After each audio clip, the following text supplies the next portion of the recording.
Welcome to Fables and Logs.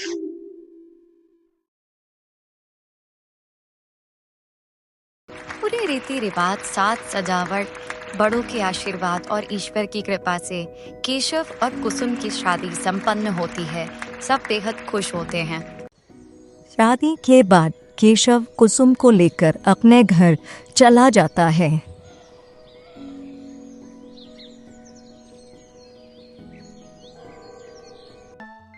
Keshav कुसुम को लेकर अपने घर पहुंचता है, जहां औरतें कुसुम के स्वागत के लिए खड़ी थीं।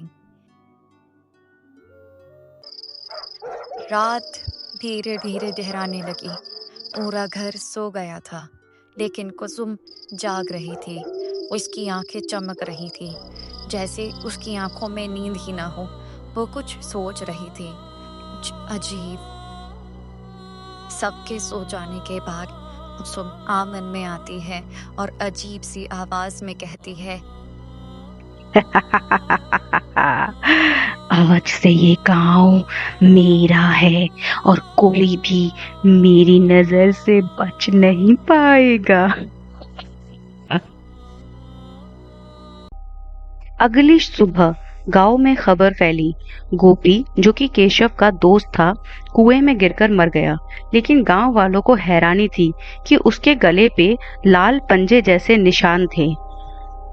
गांव वाला कहता है, ये तो सामान्य मौत नहीं लगती। दूसरा गांव वाला कहता है, भगवान रहम करे, कहीं कोई बुरी ताकत तो नहीं है। तभी पास खड़ा केशव कहता है, गोपी मेरा सबसे अच्छा दोस्त था। हे भगवान, ये कैसे हो गया? न जाने क्यों, पर कुसुम वहीं खड़ी होकर मुस्कुरा रही होती है। में लगातार अजीब घटनाएं हो रही थी। रात को दरवाजों का अपने आप खुलना बंद होना और पेड़ों से अजीब आवाजें आना, दरवाजों का अपने आप खुलना बंद होना बहुत अजीब लग रहा था। नाव के चलते गांव के लोग गांव की चौपाल पर इकट्ठे होते हैं।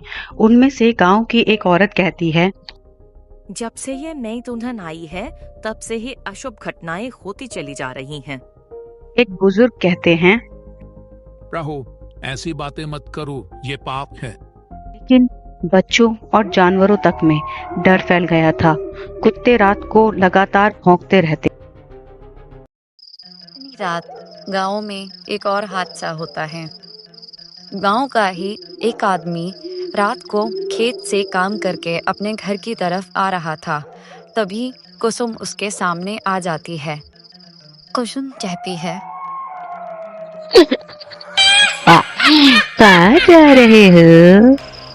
वो आदमी डर जाता है। कुसुम कहती है, मैं इस गांव के किसी आदमी को नहीं छोड़ूंगी।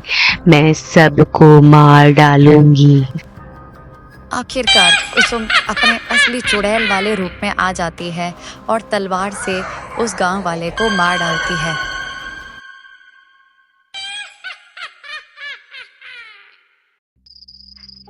एक रात केशव कुसुम से कहता है, मैंने कई बार देखा है, तुम रात को कहीं चली जाती हो।